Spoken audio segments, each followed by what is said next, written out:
Magandang araw po sa ating lahat.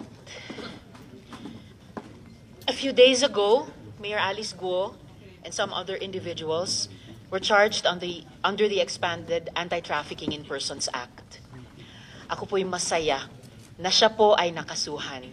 At nakasuhan sa ilalim ng isang batas na pinanganak din nitong komite, the Committee on Women, Children, Family Relations, and Gender Equality.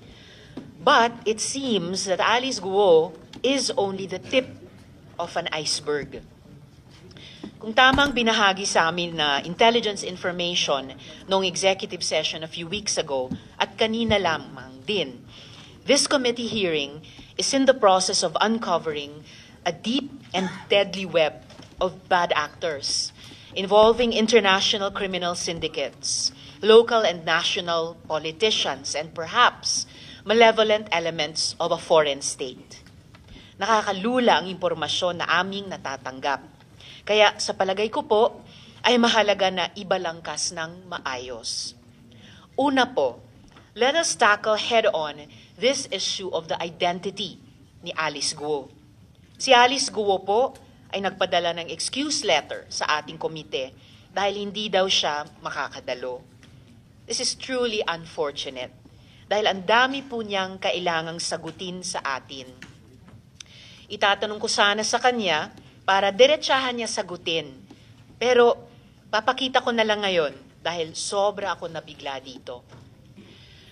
As has already been reported, Alice Guo's Chinese identity appears to be Guo Haping, fully Chinese, with 2 Chinese parents.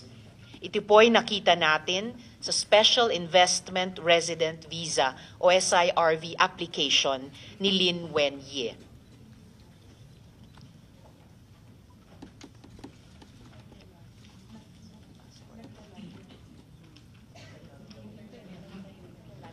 Okay, naglalag yung internet natin. I'll proceed.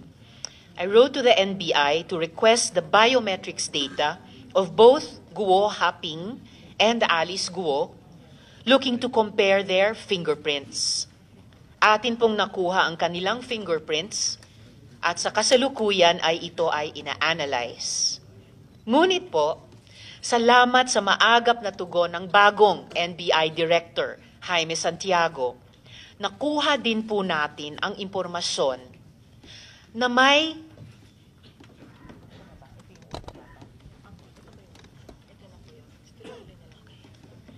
nakuha din po natin na may Alice Leal Guo na nasa database ng NBI.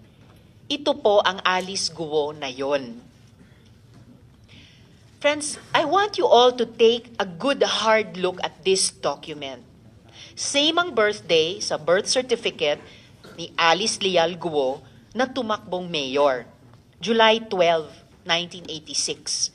Pareho ang spelling ng pangalan, pero ibang-iba ang mukha. Napakadami ko pong katanungan. Is it a coincidence na may dalawang Alice Leal Guo na pinanganak on July 12, 1986 sa Tarlac? Is it a coincidence that this NBI clearance was applied for just a few days before the date of filing of the delayed registration of birth of the other Alice Leal Guo in Tarlac City? Or is this a case of stolen identity? Has Guo Haping assumed the identity of a Filipino woman and then nearly a decade later run for public office?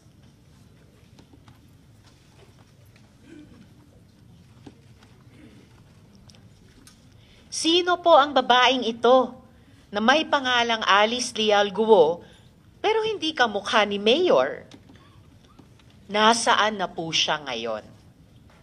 Bakit kailangan ni Guo Haping nakawin ang pagkatao ni Ms. Alice Leal Guo kung mayroon na siyang validly issued investor's visa na papahintulutan siyang mamalagi dito? Which leads us to our next question. How large and what is the nature of Alice Guo's networks. May ebidensya na tayong nakita na may link ang Bamban Pogo Hub to Clarkson Valley, isang Pogo na atin ang naunang na ocular na mayroong mga video room at mga models para sa love scam. Si Huang Ziyang, na incorporator ng Baofu at pogante ng China,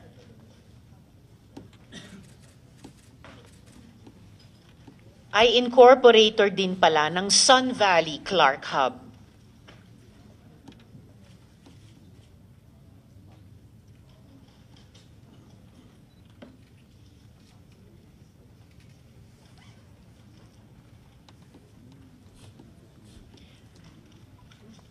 Ayon rin sa ebidensya, konektado ang Hongsheng Gaming Technologies, yung company na ni-raid at pinalitan lang ng Zunyuan Corporation sa Bamban Tarlac.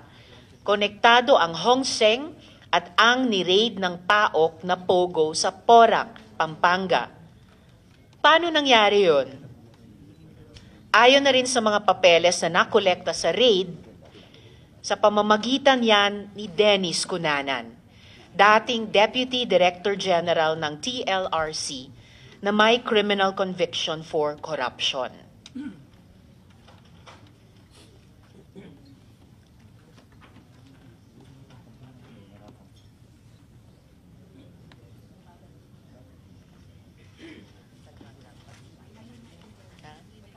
Okay. Mabagal lang po yung internet. Mas mabilis yata dun sa Pogo Hubs. Malalapit na kaibigan din ni Mayor ang mga ringleader ng Lucky 99 Pogo sa Porac. Ito naman po ang photo mula sa campaign niya kasama si Catherine Cassandra Leong o Cassie Lee na authorized representative in Lucky 9 sa Porac.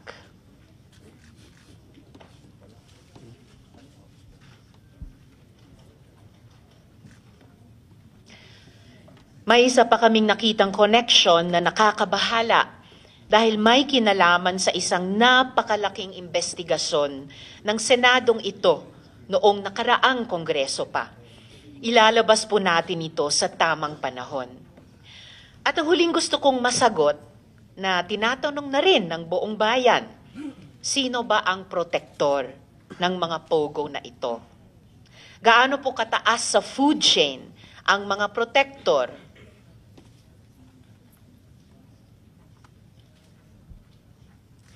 DILG na po ang may sabi. Pogo money can influence the 2025 elections. Mayor Alice certainly likes having friends in high places. Hindi po basta-basta ang mga kaibigan niya.